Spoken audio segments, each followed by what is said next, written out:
نشرت مصادر سعودية تفاصيل خطيرة بشأن قرار اتخذه ولي العهد السعودي محمد بن سلمان بشأن عمه الأمير أحمد بن عبد العزيز والمقيم حاليا في تركيا وينتقل إلى كندا وأمريكا من أجل حشد الدعم لإسقاط حكم أخيه الملك سلمان ونجله.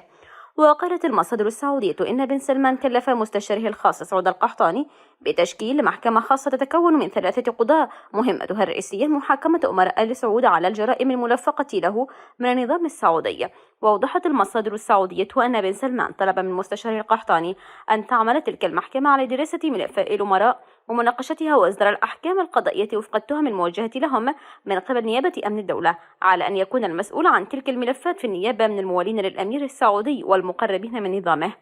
وأشارت المصادر كذلك إلى أن بن سلمان طلب مستشاره بأن يكون المتهم الأول في هذه القضية الأمير أحمد، وذلك غيابيا نظرا لتواجده خارج السعودية، حيث سيجري محاكمته بتهمة محاولة قلب نظام الحكم والانقلاب على الملك سلمان. وحسب المصادر السعودية فإن بن سلمان سيحاكم عمه بعدة تهم إلى جانب محاولة قلب نظام الحكم، والتي تتمثل في التواصل مع جهات أجنبية ونقل معلومات سرية لجهات معادية وكشف تفاصيل خطيرة عن الديوان الملكي بما يمثل خيانة للمملكة في محاولة منه لإصدار حكم الإعدام بحق عمه. وأكدت المصادر السعودية إلى أن بن سلمان يسعى لإنهاء محاكمة جميع الأمراء المعتقلين والذين يعتبرهم هاربين من السعودية. وفي وقت سابق قال معهد جيوبوليتيكال فيوتشرز الأمريكي المتخصص في خدمات التنبؤ الجيوسياسي في تقرير له إن ولي العهد السعودي الأمير محمد بن سلمان غير بشكل جذري نظام الحكم السعودي الذي أنشأه جده منذ عقود، وذلك في سعيه لخلافة ولده المريض الملك سلمان، حيث قام الأمير محمد بإلغاء موقع المؤسسة الدينية الوهابية كقوة مؤثرة في السياسة والمجتمع السعودي، كما ألغى نظام الضوابط والتوازنات بين أفراد العائلة الملكة السعودية وطردهم من مراكز القوة السعودية. من خلال هذه التغييرات وغيرها وفق التقرير الذي أعده خليل خشان وترجمته وطن، تمكن بن سلمان من فرض نظاما سياسيا مختلفا جوهريا لا يمكن تمييزه عن الملكية العربية المطلقة الأخرى والجمهورية الراديكالية. تأسست المملكة العربية السعودية الحديثة التي يشار إليها أيضا باسم الدولة السعودية الثالثة عام 1932 على يد ابن سلمان ابن سعود والد الملك الحالي، وبنى ابن سعود المملكة على أساس التوازن بين أفراد العائلة الملكة السعوديين ورواد الوهابية، وهي طائفة من الإسلام هيمنت على السعودية. لقد جلب السلام والاستقرار حتى في المناطق النائية من البلاد، وفوض مسؤوليات مختلفة لأطفاله، وعامل رجال الأعمال باحترام وتقدير. وبعد وفاته عام 1953 التزم أبنائه بالحفاظ على نظام الحكم الذي أرسه والدهم الراحل حتى خلال فترة مضطربة في أواخر الخمسينات وأوائل الستينات.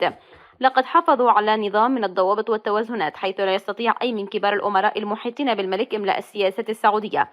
كما وحرص ملوك السعودية على اتخاذ قرارات مجلس الوزراء بالإجماع لحماية وحدة العائلة الملكة. وبصفته الزعيم الفعلي للمملكة العربية السعودية لا يهتم محمد بن سلمان بمواصلة هذا التقليد.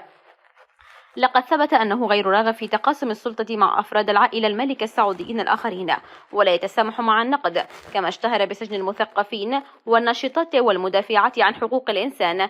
تم تعيين محمد بن سلمان ولي العهد في عام 2017 من قبل والده الذي أقال ابن عمه محمد بن نيف من المنصب. واعتبر الكثيرون في الولايات المتحدة أن محمد بن سلمان هو الرجل الذي سيقود بلاده للحداثة، لكن تصرفاته غير المنتظمة أثرت مخاوف في واشنطن. في العام 2017 أمر محمد بن سلمان باحتجاز رئيس الوزراء اللبناني سعد الحريري خلال زيارته للسعودية، وقبل 4 أشهر من رحلة محمد بن سلمان إلى البيت الأبيض قام بابتزاز مليارات الدولارات من كبار أعضاء العائلة الملكة ونخبة من رجال الأعمال.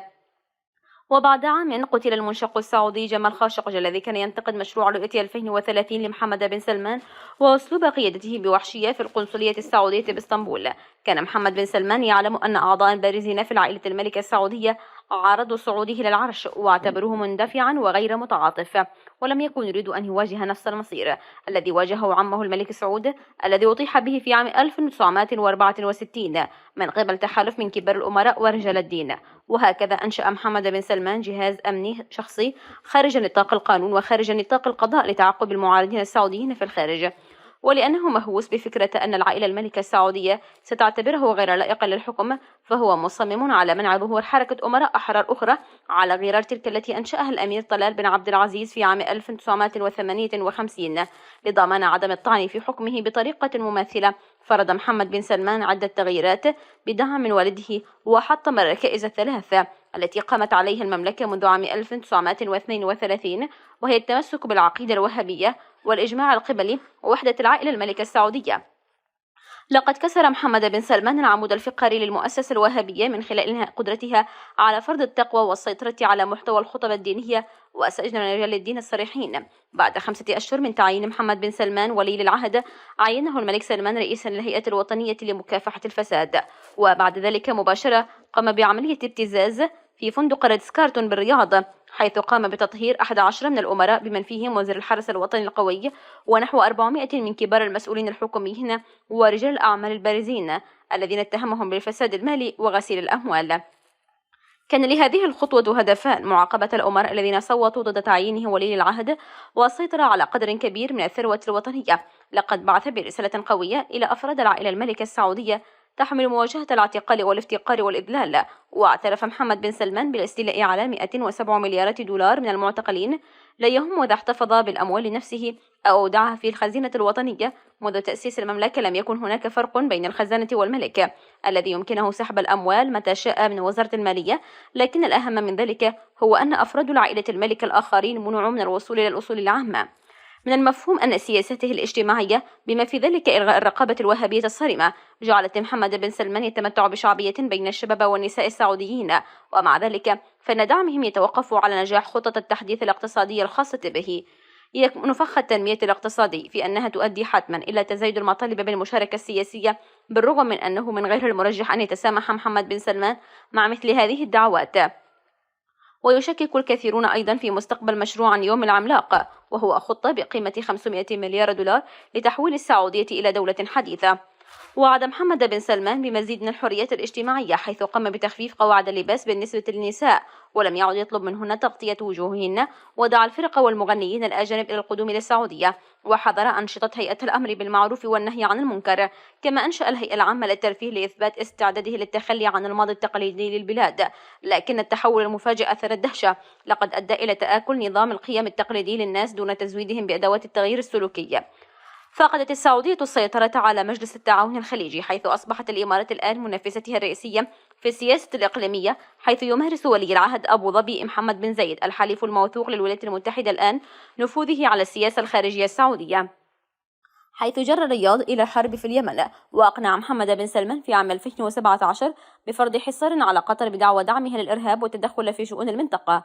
هذا واستطاع الحاكم المتهور محمد بن سلمان فرض ذاته على كرسي الحكم بالقبضة الحديدية وملاحقة أفراد عائلته والاستيلاء على أموالهم وثرواتهم. وليس هذا فحسب، بل لا يزال يعتقل الأمراء البارزون والمرشحون لخلافة الملك، ويعد الأمير المعتقل أحمد بن عبد العزيز المرشح الأبرز مكانا لهذا المنصب.